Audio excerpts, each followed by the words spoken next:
達到一啲目標，而嗰啲就係去達成嗰個目標，你覺得你我冇方法，或者係我缺乏咗一個動力去繼續，除咗可能去打雞血係咪？即係令到自己突然之間好有動力去衝完之後咧，又再重複。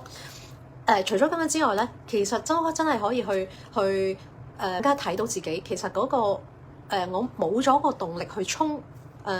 嗰個原因，或者 even 再大啲，我哋嘅生活嗰個動力係啲乜嘢？我哋揾得翻我哋嘅個生活入邊，我哋嘅動力係啲乜嘢咧？就可以將嗰樣嘢去 link up 翻你嘅工作要達成目標一樣嘢啦。你會更加清晰你為乜去追嗰個目標啦。係啊，你做緊嘅嘢就會有 purpose 去，無論你嗰個目標係啲咩你有嗰個燃油啊，去令到你向前同埋繼續啦。